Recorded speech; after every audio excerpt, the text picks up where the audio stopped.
ঢাকা আসার পরে সবাই মিলে একসাথে আর্জেন্টিনার খেলা দেখেছিলাম অ্যান্ড ওই ভিডিওটায় আমার 1.6 মিলিয়ন ভিউজ হয়েছে। 8:30টার মধ্যে ঢাকা এসে পড়েছিলাম, তারপরে একটু রেস্ট নিলাম, রেস্ট নিয়ে ড্রেসটা চেঞ্জ করে ফ্রেশ হয়ে নিলাম। নর্মালি আমি 11টার আগে খাবার খাই না, বাট ওই দিন জার্নি করে এসেছি তাই অনেক ক্ষুধা লেগেছিল। দেন 9টার মধ্যে রাতে ডিনারটা কমপ্লিট করে ফেললাম। জার্নি করে এসেছি তাই চোখে অনেক ঘুম ছিল, বাট ঘুমানো তো যাবে না কজ ওই দিন ছিল আর্জেন্টিনার খেলা, মিস করাও যাবে না। তাই শুয়ে শুয়ে নাটক দেখছিলাম, টাইম পাস করছিলাম। তারপরে খেলা স্টার্ট হয়ে যায়। ফার্স্টে তো ভেবেছিলাম যে আর্জেন্টিনা জিততে পারবে না, হেরে যাবে, বাট লাস্টে যেভাবে কামব্যাক দিল, আমাদের সবার উচিত পড়াশোনায় সেভাবে কামব্যাক দেওয়া।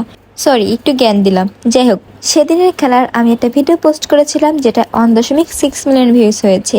আমি কল্পনাও করিনি যে এই ভিডিওটা এত বেশি ভিউজ হবে। ঠিক ওই ভিডিওটার কারণে আমার ফেসবুকে এখন ফলোয়ার 6.2K। যারা যারা আমার সেই ভিডিও দেখোনি, এখনই লাইভ উইথ চেরি ফেসবুক পেজে যে দেখে আসো। 12টার মধ্যে খেলা শেষ হয়ে গিয়েছিল। এরপরে কাজিন দেন দুলাভাইয়ের সাথে অনেক বেশি মজা ঠাট্টা করেছি। আমি তো রাতে ডিনারটা কমপ্লিট করে ফেলেছিলাম, তারপর আর লেট করলাম না, ঘুমিয়ে গিয়েছিলাম। তোমাদের কাছে সেদিনের খেলাটা কেমন লেগেছে অবশ্যই কমেন্টে জানাবা। Thanks for watching, tata.